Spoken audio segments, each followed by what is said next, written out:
Hello दोस्तों, welcome to my YouTube channel. आज के इस वीडियो में सर्कुलर कॉलम के शटरिंग और कंक्रीट का पैमाइश यानी कि मेजरमेंट करना जानेंगे। दोस्तों, सर्कुलर कॉलम का माप करना रेक्टेंगुलर कॉलम से अलग होता है, इसीलिए यह वीडियो सभी fresher engineer, building engineer, supervisor और जो लोग सर्कुलर कॉलम के साथ भवन बनवाते हैं उन सभी के लिए यह वीडियो बहुत महत्वपूर्ण होगा। यदि आप मेरे चैनल पर फर्स्ट टाइम विजिट कर रहे हैं तो चैनल को सब्सक्राइब कर लीजिएगा। तो चलिए स्टार्ट करते हैं। इस वीडियो में आप लोग देख सकते हैं, ये भवन में सर्कुलर कॉलम्स है। सर्कुलर कॉलम पर प्लास्टर का काम हो गया है। अब इस सर्कुलर कॉलम में कितना शटरिंग का क्वांटिटी है इसका मेजरमेंट करना है, और इस सर्कुलर कॉलम को बनाने में कितना आरसीसी यानी कि कितना कंक्रीट लगा है उसकी क्वांटिटी निकालना है।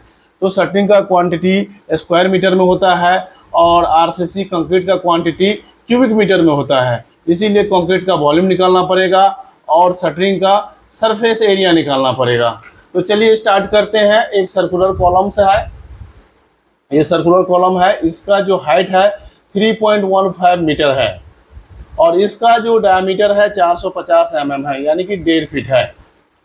तो यहाँ पर हम लेंथ या हाइट ऑफ कॉलम, ये जो है 3.15 ये लेंथ है, इसको L कह सकते हैं, या height of column L equal to 3.15 metre है। इसको हम फीट में भी बदल सकते हैं। फीट में बदलने के लिए 3.15 को 3.28 से मल्टीप्लाई करेंगे तो 10.33 यानी कि 10.33 फीट आएगा।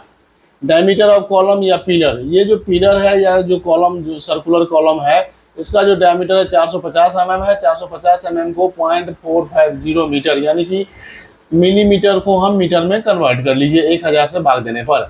अब रेडियस ऑफ कॉलम निकालने के लिए क्या करेंगे, डायमीटर डिवाइडेड बाय 2।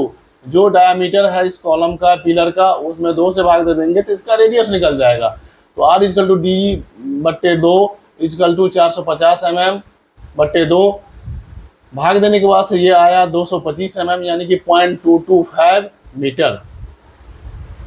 अब पहला पॉइंट है क्वांटिटी ऑफ शटरिंग। शटरिंग का क्वांटिटी निकालने के लिए इसका हमको एरिया निकालना पड़ेगा। एरिया जो होगा, चूंकि ये सर्कुलर कॉलम्स है इसीलिए इसका जो होगा पेरीमीटर 2πr होगा और इसका टोटल लेंथ L है।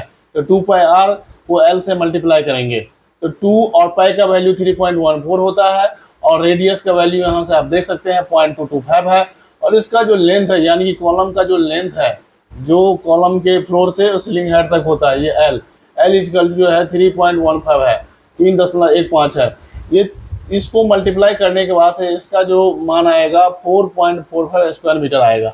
इसको हम स्क्वायर फीट में भी बदल सकते हैं। 4.45 को 10.75 से अगर हम गुणा करेंगे, इससे मल्टीप्लाई करेंगे, ये 47.88 47.88 स्क्वायर फीट आएगा। तो एक सर्कुलर कॉलम जिसका ऊंचाई या जिसका लेंथ 3.15 मीटर है और डायमीटर 450 mm है, उसमें 47.88 स्क्वायर फीट शटरिंग का क्वांटिटी लगेगा। इसी प्रकार हम इसमें कितनी कंक्रीट की क्वांटिटी लगेगा इसका हम वॉल्यूम निकालते हैं। तो quantity of concrete in circular column, इसका जो एरिया होगा πr स्क्वायर होगा और इसका जो कॉलम का जो लेंथ है L होगा। πr स्क्वायर इसका फॉर्मूला होता है एरिया का और लेंथ से मल्टीप्लाई करते हैं। तो पाई का वैल्यू मतलब एरिया ऑफ पिलर हो गया इंटू लेंथ ऑफ कॉलम हो गया, और पाई का वैल्यू हम लोग जानते हैं 3.14 होता है और रेडियस यहाँ पर है 0.225 मीटर। तो 0.225 मीटर यह स्क्वायर है तो ये स्क्वायर हो जाएगा, रेडियस का square multiplied by length of column जो है 3.15 है यानी कि 350 है, तो ये 3.15 है। इसको मल्टीप्लाई करने के बाद से 0.50 क्यूबिक मीटर आया, यानी कि 3.15 मीटर और 450 mm के सर्कुलर कॉलम में 0.50 क्यूबिक मीटर कंक्रीट आएगा। इसको हम 35.31 से मल्टीप्लाई करेंगे तो ये क्यूबिक फीट में आएगा, यानी कि CFT में आ जाएगा। तो 0.50 multiplied by 35.31 equal to 17.66 cubic feet, यानी कि एक जो सर्कुलर कॉलम है जिसका लंबाई 3.15 मीटर है और डायमीटर 450 mm है, इसमें 17.66 CFT कंक्रीट की वॉल्यूम आएगा। तो ये दोनों फार्मूला के इस्तेमाल करके आप लोग क्वांटिटी, शटरिंग का क्वांटिटी भी निकाल सकते हैं और उसके बाद से कंक्रीट का भी क्वांटिटी निकाल सकते हैं।